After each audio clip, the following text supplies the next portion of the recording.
Ashida Kim, Ninja Master Extraordinaire. Well, there certainly are a few things extraordinary about this guy, but his ninja abilities sure aren't among them. His level of delusion, perhaps.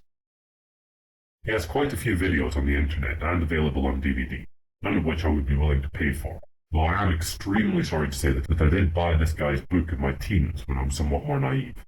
Hey, we all make mistakes. The first thing I'll show from Kim is a few clips from an interview he filmed where he clearly asks himself some questions under the pretense that someone else was interviewing him for some purpose, which we never actually know because of course it's not real and he's got no friends and nobody will ever love him, even his mother. In this excerpt, Kim tries to claim that every few years he and a load of other ninja masters all get together in secret to discuss how things should progress in the martial arts. Several of us are getting together to go over to Pavia in Italy to dedicate the Biblioteca International, which is an international martial arts library. It's being sponsored by one of the grandmasters in our martial arts fraternity.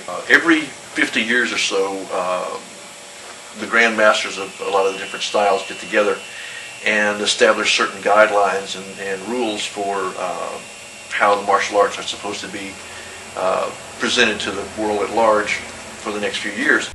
This is particularly laughable because 1. He is effectively a nobody and always has been. 2.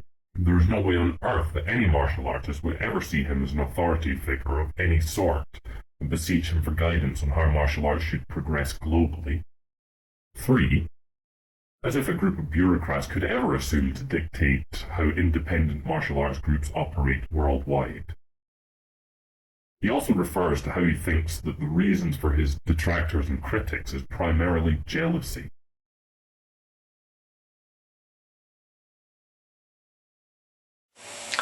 Yes, but they have heard of me.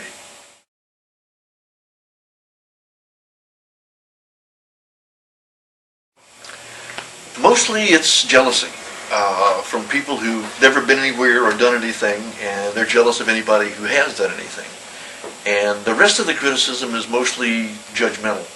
And there's a great episode of Kung Fu where Kwai Chan Caine is talking to Master Po about the different levels that the lotus blossoms have achieved as they come up from the bottom of the pool.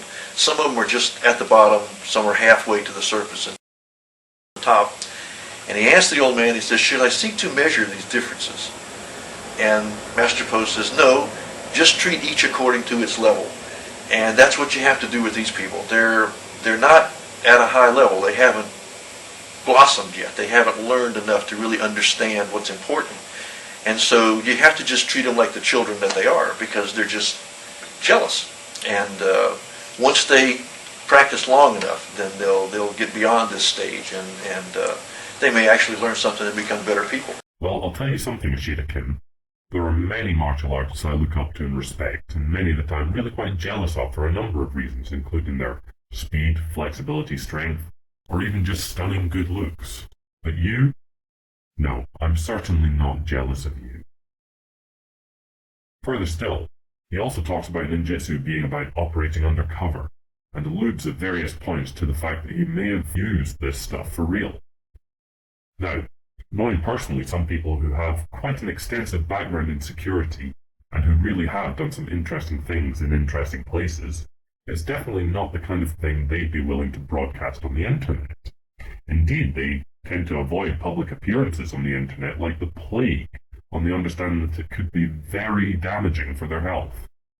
So for this reason, and the fact that Ashida Kim continues to flaunt himself so publicly, and has done since the early 1970s, I can only conclude that he has never done anything even resembling undercover security work, other than in his own head. It's not like being Batman.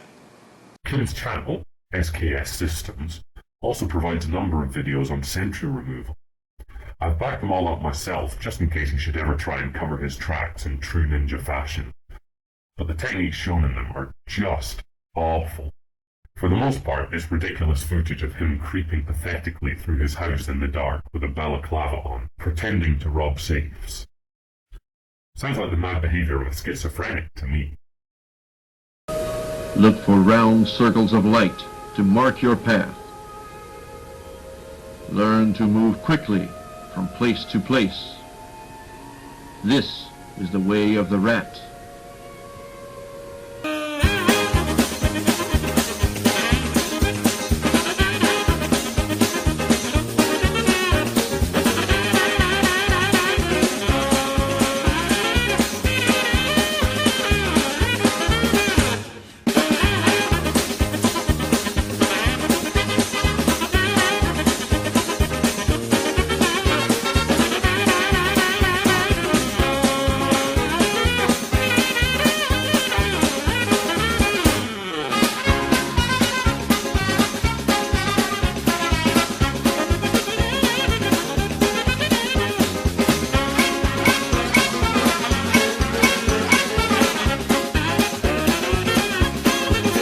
It's not until he gets to the actual combat that the good stuff really starts to come out.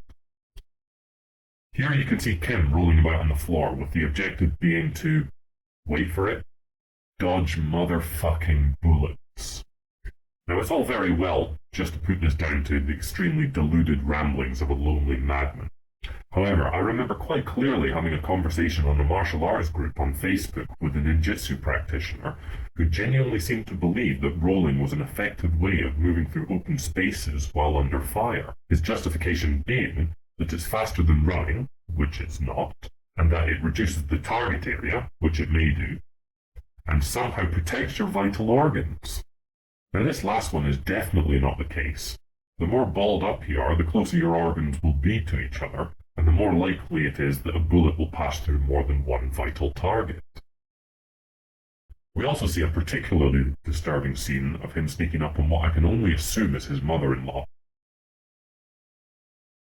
It's also worthy of note that the few sentries he does actually remove successfully in these videos all seem to be largely adolescent boys running about in sunglasses with crossbows and wooden rifles.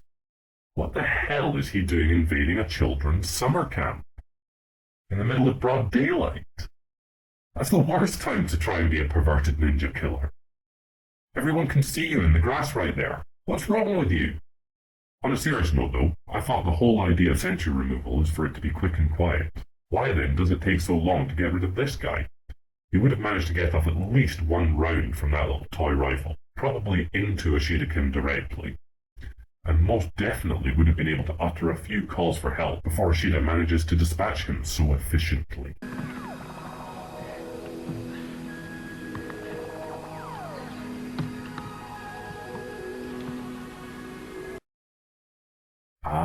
Now we see why he's invading a children's summer camp. He's a part-time children's entertainer and magician. That's right, Ashida Kim has a whole video of him performing the most basic of all basic sleight of hand tricks, and even performing the shittest levitation trick that I've ever seen in my life.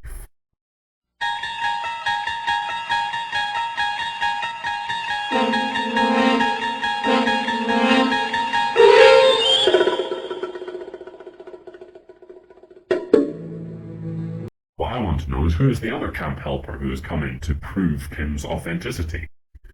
I'm guessing it's a student of Kim's, which makes me think, how can he have students? This guy obviously knows that Kim isn't really levitating, so why is he indulging this juvenile fantasy? I simply do not know, but it seems pretty crazy. Another bit of magic here in the form of the invisible ninja tattoo, which he seems to think he's invented. There are hundreds of ways of doing this. Just use anything sticky and clear to draw it onto your arm beforehand. It's really not that hard to work out. Yet Kim seems to think he's the first person to have ever done this.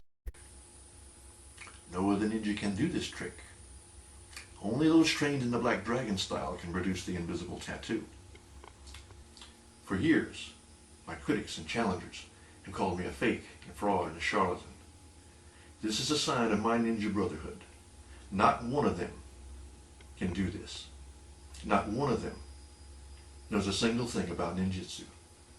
Not one of them has a tenth my skill. After seeing this, I really find it hard to tell if he was serious and genuinely mentally ill, or just having a laugh and seeing how much he can get away with. One thing's for sure, this guy is utterly shameless. I'll close with Kim's performance of Kinji Te, a secret ninjitsu kata. As well as being horribly uncoordinated in his execution and lacking any power behind his techniques, he demonstrates a fundamental lack of understanding of basic human anatomy, believing that a light hit to the elbow will break through the elbow joint, as opposed to just being a slight nuisance.